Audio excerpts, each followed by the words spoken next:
It's quite simple to track prices for crypto, stocks, and ETFs in Google Sheets. But how about option contracts? Google currently does not have a feature for this available. In this video, I will show you how to easily fetch option contract prices in Google Sheets. After that, I'll show you a handy tracker with awesome insights derived from this automatic feature. As you can see, by entering any option contract name from Yahoo Finance, you can automatically pull the market price, the bid, ask, change, and strike price. The work behind this is done through a short script. By adding this free script to your script editor, the custom formula gets the results we're looking for. The formula also has a reference directing us to a refresh cell to get the latest data available. I've shared the script and the formula in the description of this video. Now let's check out the options tracker built around this feature. This tracker organizes your option trades and breaks down your performance with dynamic charts and tables. The cool thing about this is that thanks to the script, you can see the performance of open trades to get the most recent progress. Additionally, it produces very useful stats like profit and loss, win rate, and percentage return. This dashboard works symbiotically with the Transactions tab where you enter information for your trades such as asset name, the contract name from Yahoo Finance, and the buy or sell details. It then calculates convenient insights such as cost, days to expiry, days held, and moneyness. Let's add another option trade, this time a contract for Netflix. To find the contract name, go to Yahoo Finance and search for the Netflix stock. Go to the options page and choose the contract you want to trade. Copy this contract name and paste it in the tracker. Fill up the rest of the trade details and boom, the rest is taken care of. It's that easy. You probably noticed that there are other tabs in this tracker. I've essentially duplicated the tracker and tweaked it into an interactive version for the option price feature. Well, that's just a euphemism for basically a manual version. While I was designing and testing the tracker, I noticed that during closed market hours, the script was showing the prices as 0. Unfortunately, it only works when the market is open. So to make the tracker useful during closed hours, this section allows you to enter the latest or desired price to explore your profitability metrics. This manual section will work as a contingency if you want to check your progress when the options chain and the script are offline. If you would like to skip the tutorial and access this ready-to-use tracker in light, dark, matrix, and cyberpunk theme, make sure to visit my Patreon, which is linked in the description of this video. Before we start with the tutorial, I'll quickly show you how to get a copy of this tracker for you to use privately. For those who access this tracker from Patreon, the first thing you'll see is a protected version. You need to click File, and then make a copy into your private account. Once you've done this, go to the Transactions tab, select all the transactions, and remove them by pressing the backspace or delete key. Just repeat this step in the manual section, and the tracker is now set up and ready to use. Now, let's learn how to build this options tracker from the beginning. Okay, so we're gonna start with a blank new spreadsheet, and we're gonna name it. So the first thing that we're going to do is add this script so that we can build the rest of the tracker from this automatic feature. So the first thing to do is go to extensions and then app script. You want to remove these rows and you're going to paste the script in row 1. I have created a formula sheet that I'm linking in the description of the video. So in this formula sheet, you'll be able to get the script as well as the rest of the formulas that I'm going to be using for the tracker. So when we paste the script, you should have 38 lines and we're just going to name it. And you can also name it here. Now that we have the script with the 38 lines, just click save and then run. You're gonna get a pop-up message like this one saying authorization required. So just review the permissions, choose your account, go to advanced, and then click go to Yahoo Finance unsave. So we're just telling Google we're verifying this script. It's not official from Google, but it's just to get the prices from Yahoo Finance. So it's not like the data is going anywhere else. This is just for your private tracker. You're gonna get an error because we haven't really created the cell that references to the option name or the stock name in the spreadsheet. So that's what we're gonna do now. But at the moment, just leave it as it is and you can close this window and go back to the spreadsheet. Okay, so now that we're here, we're gonna test the formula. I'm going to paste it in a very specific cell because we're gonna build it around this section. We're going to cell H26 and we're going to enter the following column headers. So this is the formula that we're going to use. It's the custom formula that we created. So you can see it says Yahoo option. We're trimming the option name that we're gonna paste here. And then it's referencing to cell E1 where we're going to create a select button so that we can refresh the prices. So we're going to go here and then insert a tick box. And lastly, we're gonna enter an option contract name in cell D27. So I'm just going to paste a random contract name that I got when I was building the tracker. And as you can see, when we paste it, the information about it appears in the formula that we enter. So it gives us the price, the bid, the ask, the change, and the strike price. When you enter it, depending on the time that you're doing it, you might get a 0 for the price. And this is what I explained in the introduction of the video, that depending on the market hours, it will show a 0. It just depends at what time you're doing it, but don't worry if it shows a 0. Just continue building the tracker, following the instructions, and then once the market opens, you can click the refresh option price and then it should appear. So to build the rest of the tracker, we're going to use these pieces of information. We're actually going to enter a formula here later, but first we're going to open up a new tab and we're going to call it transactions. And this is the section that we're going to start with to build the backbone of the tracker. And once we do that, then we can continue with the rest of the dashboard. So I'm going to select from D1 all the way to Q3 and merge everything, and I'll center it in the middle. And now just go to cell A4, and here's where we're going to enter all the column headers for the transactions. I'll quickly enter them, and then once I have them ready, you can pause the video and then copy them exactly where I'm copying them.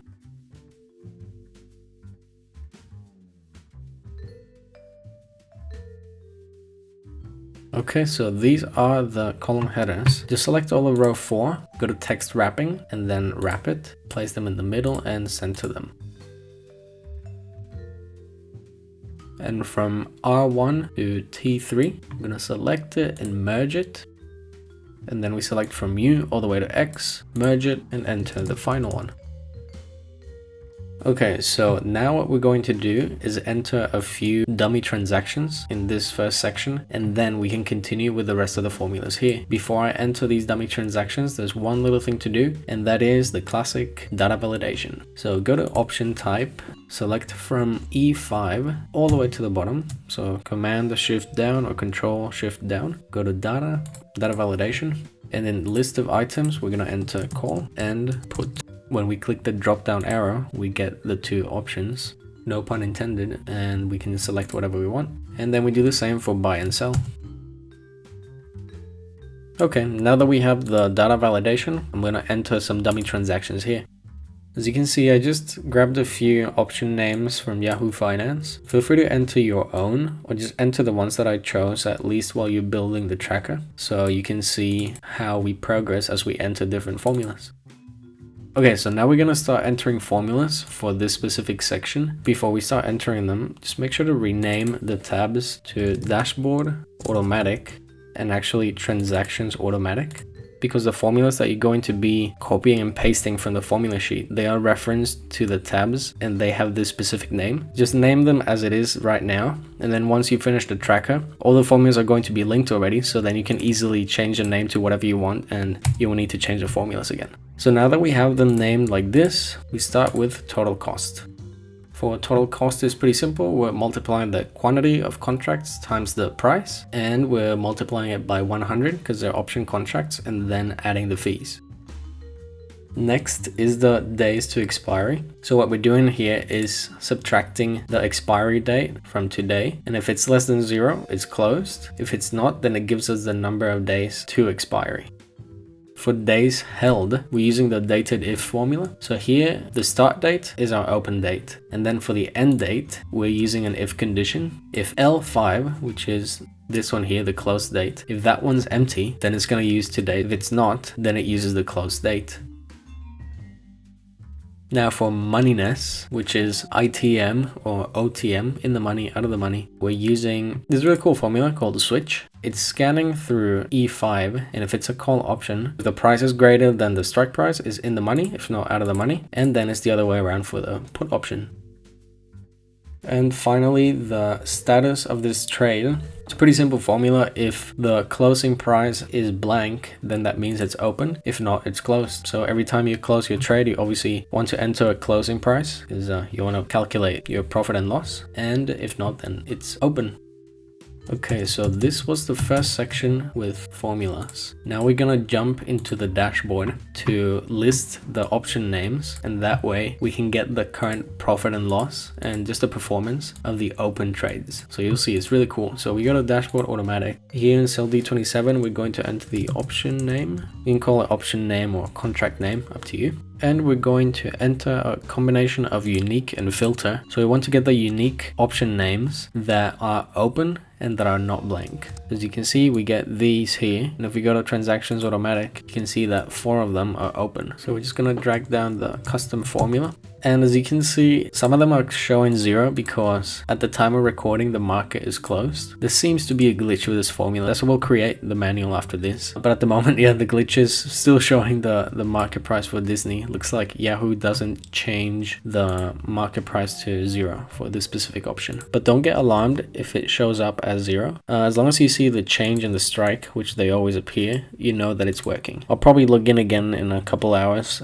just to show you that it actually works. So just scroll to the right and we're gonna have here the transaction ID. It's just like a unique identifier. And in cell AC5, we're entering this simple formula. And then in the second row, or rather the 6th row, we're entering this one that says, if cell A6 is blank, leave it blank. If not, then take the previous row and add 1. So it's just an automatic way to create transaction IDs for each of the trades that you enter. So if I enter something else here, you can see it created a new transaction ID. Now that we have the 3 pieces of information that we're referencing to, we're going to go back to the dashboard and we're going to enter those right here. So we want to get the transaction for this specific option name. And to do that, we just use index and match. So we're scanning through the transaction IDs. That's what we want. And we match it with the option name and column B where the option name sits. As you can see, this option name for Apple is transaction ID number 4. Similarly, we do the same for the asset ticker. So now that we have these 3 pieces of information in the dashboard, we can use it in the transactions to understand the profit and loss and the performance of the open trades. So this is the formula that we're using for the current profit and loss. If cell J5, the closing price is empty and we have a buy, we're going to essentially get the price by using an index match. We're going to subtract the opening price, multiply by 100, then multiply it by the quantity and then subtract the fees. And this is essentially what gets us the profit and loss. Then we do the same for cell transactions and it's almost the same, but it just switches it around. So it takes the opening price and subtracts the closing price. Now the formula for the final profit and loss or for the closed trades does make a little bit more sense. It's essentially the same syntax, but instead of getting the current market price, we're just using the open and closing price to calculate that profit and loss. Now we're going to enter this formula in row 5 to get the account balance. So we're essentially getting the starting balance, that's manual. You just enter the balance that you started with and you add up the first profit and loss. Then for the row after, or row 6, we get the latest account balance and add up the next profit and loss. And now we can drag from this row. This section here is just to summarize the open and closed trades for the final reporting of how your performance is doing overall. These are just for reference, so usually what I do is I select these and then I group them so you can hide it because you don't really need these. It's just for reporting purposes. And that's it for the transactions. Like I said, this will probably look better when the market is open. And yeah, it's a bit annoying. I wish this script worked better, maybe from another source that got the market prices available 24/7. But it's what we have available. Hopefully I can figure out a way to get it 24/7. When I was building it, I was like, oh, this sucks. And that's why I created the manual version to avoid this sort of inconsistency. But it's still pretty cool when it gives you the automatic price, at least when it's open. Oh, and I forgot the current balance and profit and loss. So for the profit and loss, we're just adding up column U. So it's the final profit and loss. And then current balance, we get the starting balance and add the profit and loss. So that's about it for the transaction. It's pretty simple. I'll quickly format this and show you what I did. Okay, so it's looking tidier now. And as you can see, I just added some colors here, borders, and I'll show you the conditional formatting. I entered this custom formula. So what I did was select from A5 all the way to L, and then I entered the custom formula that essentially says if the cell in column A is not empty, then color it in light gray. If it is empty, just leave it blank. I did the same for all the formula columns. So what I did was select those columns with formulas, enter the same custom formula, and it's just a darker gray. So it just signals, don't touch this. Lastly, I added conditional formatting for the P&L and performance metrics. So a pretty simple one. If the value is greater than 0, make it green. If the value is less than 0, make it red. Okay, so let's continue with the dashboard. This dashboard is pretty simple. We have a statistics table here just to see your win rate, number of trades, got a few charts, your account balances, and then down here we have the section for open options, and then here the section for closed options. We're going to start with this section first. So we're going to select from B all the way to column U. We're going to merge it and center it. And then we're going to open up a few more columns so that we have space for the closed transactions. The closed transactions is going to be from W all the way to AM. We have these column headers here. I'm going to enter the rest that are missing. And again, just pause the video, copy them, and we can continue with the formulas. And now for the rest of the empty sections, we just reference everything back to the transactions. We use the good old index and match. Great formula. For the asset current price, we're using something similar to the transactions. So Google Finance price. And if there's an error, then we use the Yahoo stock custom formula that we created with the script. And the rest of this section is all going to be index match, but I decided to just use the query function just to get the information easier. So we're selecting our transactions, choosing the corresponding columns that we want, where the asset name matches the one we're selecting in the dashboard. It's my favorite formula in Google Sheets, the query function. So this here should be the final result for the open options portfolio. Now let's continue with the closed options portfolio. So I've entered the column headers that you need, total of 17. So we start with the option name. We're using the same function, unique filter, but now we're getting the closed options. And then the rest is index match. We got the price with the classic price formula, and again we're using the query function to get the rest. I decided to add two percentage returns, one that is only for the option contract and then the other one that includes the fees. It's just interesting to see how your return is affected by the fees. Sometimes fees could be quite important in option trading, so I thought it'd be cool just to show both. And as you can see, the final one is always lower because it has the fees included. And this one's pretty cool too, the annualized final return. We calculated it here in the transactions. It's essentially getting the option return and then dividing it by the days held, and then we multiply it by 365 days. So a good way to understand that annual return. Okay, now we can move to the top section of the dashboard and continue with the stats tables, the sparkline, and then the charts. And we're actually going to merge B and C for the balances table. Then we just link it to the transactions. Similarly, we merge F and G for the performance metrics. And now we work on the stats table. These are just a few of the metrics that I chose to show. Things like number of trades, how many were buys, how many were sells, how many were calls, how many were puts. You can get a lot of information from just these four categories that we choose in the transactions, because each one of them has a different performance, right, when you combine them. Yeah, feel free to choose these. If not, you can analyze the formula and decide which ones to include for the metrics. For example, you could see how many wins you had for buys, how many wins you had for calls, how many wins you had for puts, same for losses. Yeah, so I just included a few. And again, we're going to merge them with B and C. And to get the top closed trade, what I do is use the query function. So as you can see, Tesla has been the top closed trade for this sample of transactions that I entered. Likewise, we do the same, but for the worst one.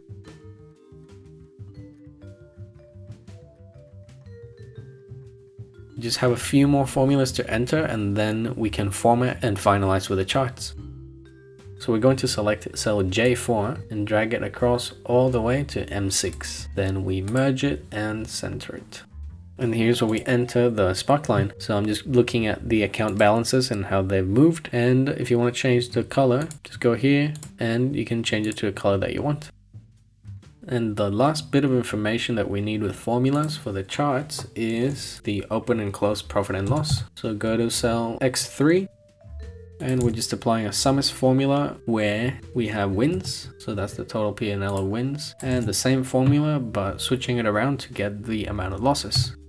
So that is it for all the formulas that we have to enter, at least for these two. I think we might have to enter a few different formulas for the manual tabs, but don't worry, we're just duplicating it and making very few changes. So it shouldn't take too much longer. What I'm going to do is quickly format this dashboard before we enter the charts, and then we'll continue with the manual section. So the conditional formatting for this section is quite simple, very similar to the transactions. It's just the value is greater than 0, make it green. If not, make it red. That's about it for the conditional formatting that I applied. The rest is just selecting colors for your titles, adding a few borders, and as usual I just remove the grid lines.